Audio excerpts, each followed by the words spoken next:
Habana Rivera, un tremendo golpe de mar a pleno sol levantó en vilo varios automóviles que pasaban por un flanco del hotel. Fue como una explosión de dinamita que sembró el pánico en los 20 pisos del edificio y convirtió en polvo de vitral del vestíbulo.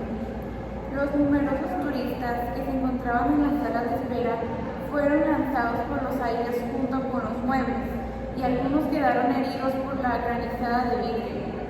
Tuvo que ser un marejazo colosal, pues entre la muralla del malecón y el hotel hay una amplia avenida de ida y vuelta, así que la ola saltó por encima de ella y todavía le quedó bastante fuerza para desmigajar el vitral.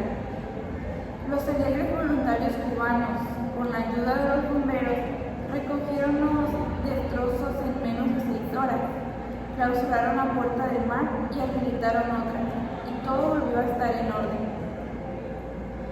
Por la no se había ocupado nadie del automóvil incrustado en el muro, pues se pensaba que era uno de los estacionados en la acera, pero cuando la grúa lo sacó de la tronera, descubrieron el cadáver de una mujer amarrada en el asiento del conductor con el cinturón de seguridad. El golpe fue tan brutal que no le quedó un hueso entero. Tenía el rostro desbaratado, los botines descosidos y la ropa en piltrafas y un anillo de oro en forma de serpiente con ojos de esmeralda. La policía estableció que era el ama de llaves de los nuevos embajadores de Portugal. En efecto, había llegado con ellos a La Habana 15 días antes y había salido esa mañana para el mercado manejando un automóvil nuevo. Su nombre no dijo nada cuando leí la noticia en los periódicos, pero en cambio quedó intrigado por el anillo en forma de serpiente y ojos de esmeraldas. No pude averiguar, sin embargo, en qué dedo lo usaba. Era un dato decisivo, porque temí que fuera una mujer inolvidable cuyo nombre verdadero no sepa jamás, que usaba un anillo igual en el índice derecho, lo cual era más insólito aún en aquel tiempo. La había conocido 34 años antes en Viena, comiendo salchichas con papas hervidas y bebiendo cerveza de barril en una taberna de estudiantes latinos. Yo había llegado de Roma esa mañana y aún recuerdo mi impresión inmediata por su espléndida pechuga de soprano, sus lánguidas colas de zorro en el cuello del abrigo y aquel anillo egipcio en forma de serpiente. Me pareció que era la única austriaca en el largo mesón de madera, por el castellano primario que hablaba sin respirar con un acento de callería. Pero no, había nacido en Colombia y se había ido a Austria entre las dos guerras. Sí, niña, a estudiar música y canto. En aquel momento andaba por los 30 años mal llevados, pues nunca debió ser bella y había empezado a envejecer antes de tiempo. Pero en cambio era un humano encantador y también uno de los más temibles. Viena era todavía una antigua ciudad imperial, cuya posición geográfica entre los dos mundos irreconciliables que dejó la Segunda Guerra había acabado de convertirla en un paraíso del mercado negro y el espionaje mundial. No hubiera podido imaginarme un ámbito más adecuado para aquella compatriota fugitiva que seguía comiendo en la taberna estudiantil de la esquina solo por fidelidad a su origen, pues tenía recursos de sobra para comprarla, contando con todos sus comensales dentro. Nunca dijo su verdadero nombre, pues siempre la conocimos como el trabalenguas germánico, que lo inventaron los estudiantes latinos de Viena. Frau Frida, apenas me la habían presentado cuando incurrí en la impertinencia feliz de preguntarle cómo había hecho para implantarse de tal modo en que aquel mundo tan distante y distinto en sus ricos de viento del Quindio, y ella me contestó con un golpe: me alquilo para soñar. En realidad era su único oficio. Había sido la tercera de los 11 hijos de un próspero tendedero del antiguo Caldas, y desde que aprendió a hablar instauró en la casa la buena.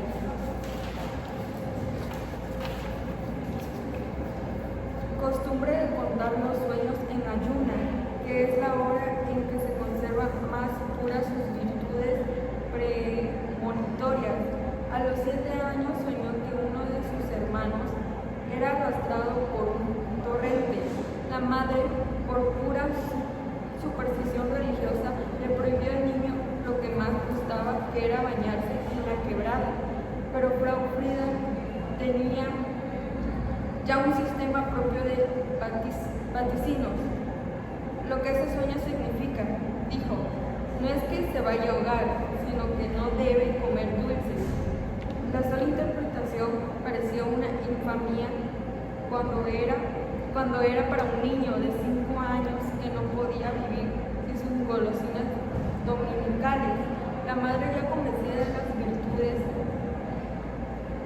adivinatorias de la hija, hizo respetar la advertencia con mano dura, pero al primer descuido suyo, el niño se atragantó con una canica de caramelo que se estaba comiendo a escondidas y no fue posible salvarle.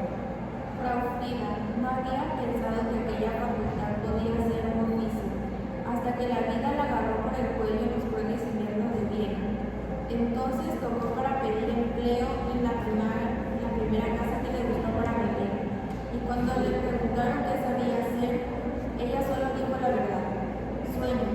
Le bastó con una breve explicación a la dueña de la casa para ser aceptada con un sueldo apenas suficiente para los gastos menús, pero con un buen cuarto y las 3 comidas. Sobre todo el desayuno, que era el momento en que la familia se sentaba a comer el destino inmediato de cada uno de sus miembros. El padre, que era un rentista refinado; la madre, una mujer alegre y apasionada de la música de cámara romántica; y 2 niños de 11 y 9 años. Todos eran religiosos y por lo mismo propensos a las supersticiones arcaicas, y recibieron encantados a Frau Frida, con el único compromiso de descifrar el destino diario de la familia a través de los sueños.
válido con un interés infantil en el mecanismo interno de cada cosa, pues el mundo le parecía inmenso filete de cuerda con el cual se inventaba la vida. No he conocido a nadie más parecido a la idea que uno tiene de un papa renacentista, glotón y refinado. Aún contra su voluntad, siempre era quien presidía la mesa. Matilde, su esposa, le ponía un pavero que parecía más de peluquería que de comedor, pero era la única manera de impedir que se bañara en salsas. Aquel día, en Caballeiras, fue ejemplar. Se comió 3 langostas enteras, descuartizándolas con una maestría de cirujano. Y al mismo tiempo devoraba con la vista los platos de todos, e iba picando un poco de cada uno. Con un deleite contagiaba las ganas de comer, las almejas de Galicia, los percebes del Cantábrico, las cígalas de Alicante, las espardeñas de la Costa Brava. Mientras tanto, como los franceses solo hablaba de otras exquisiteces de cocina, y en especial de los mariscos prehistóricos de Chile, que llevaba en el corazón, de pronto dejó de comer, afinó sus atentas e incobantes y me dijo en voz baja: alguien detrás de mí que no deja de mirarme. Miré por encima de su hombro y así era. A sus espaldas, 3 mesas más allá, una mujer impávida, con los ojos fijos en él. La reconocí en el acto. Estaba envejecida y gorda, pero era ella, con el anillo de serpiente en el índice. Viajaba desde Nopales en el mismo barco que la Neruda, pero no se habían visto a bordo. La invitación a tomar el café en nuestra mesa y la injunte al hablar a sus sueños, para sorprender al poeta. Él no hizo caso, pues planteó desde el principio que no creía en impariciones de sueños. Solo lo poseía, es clarividente, dijo, después del almuerzo, en el imbatable paseo de las ramas. Me retrasé a propósito con Frau Frida para refrescar nuestros recuerdos sin oídos ajenos. Me contó que había vendido sus propiedades de Austria y vivía retirada en Portugal, en una casa que describió como un castillo falso, sobre una colina desde donde se veía todo el océano hasta las Américas. Aunque no lo dijera, en su conversación quedaba claro que de sueño en sueño había terminado por apoderarse de la fortuna de sus infames patrones de Viena. No me impresionó, sin embargo, porque siempre había pensado que sus sueños no eran más que artimaña para vivir, y se lo dije. Ella soltó su carcajada irresistible. Sigues tan atrevido como siempre, me dijo, y no dijo más, porque el resto del grupo se había detenido a esperar que Neruda acabara de hablar, en jerga chilena, con los loros de la rambla de los pájaros. Cuando reanudamos la charla, Frau Frida había cambiado de tema.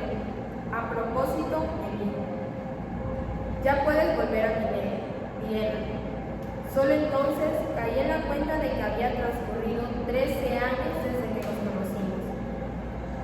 Aún si tus sueños son falsos, jamás volveré, le dije, por si acaso.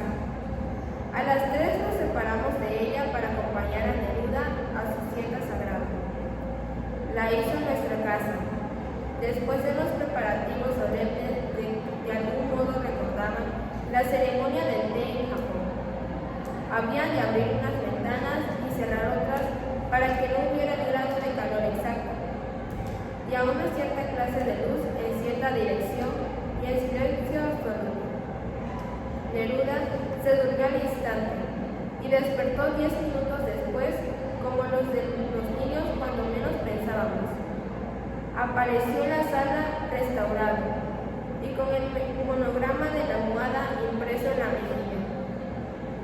Soñé con esa mujer que sueña, dijo. Matilde quiso que le contara el sueño. Soñé que ella estaba soñando conmigo, dijo él. Eso es de Borges, le dije. Él me miró desencantado. ¿Ya está escrito? Si no está escrito, lo va a escribir alguna vez, le dije. Será uno de los laberintos tan pronto como subió a bordo, a las 7 de la tarde. Neruda se despidió de nosotros, se sentó en una mesa apartada y empezó a escribir versos fluidos con la pluma de tinta verde con que dibujaba flores y peces y pájaros en las dedicatorias de sus libros. A la primera advertencia del buque, buscamos a Frau Frida y al final le encontramos en la cubierta de turistas, cuando ya nos íbamos sin despedirnos. También ella acababa de despertar de la siesta. Soñé con el poeta, nos dijo asombrado. Le pedí que me contara el sueño. Soñé que él estaba soñando conmigo, dijo, y mi cara de asombro la confundió.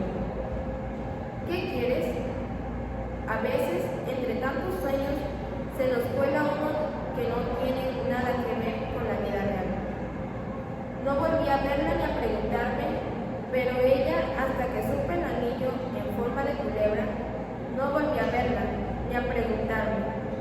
Por ella, hasta que supe del anillo en forma de culebra, de la mujer, que murió en el naufragio del Hotel Rivera. Así que no resistí la tentación de hacerle preguntas al embajador portugués cuando coincidimos. Meses después, en una recepción diplomática, el embajador me habló de ella con un gran entusiasmo y una enorme admiración. No se imagina lo extraordinaria que era, me dijo. Usted no habría resistido la tentación de escribir un cuento sobre ella, y prosiguió en el mismo tono, con detalles sorprendentes, pero sin una pista que me permitiera una conclusión final. En concreto, le precisé por fin, ¿qué hacías? Nada, me dijo él, con un cierto desencanto soñado.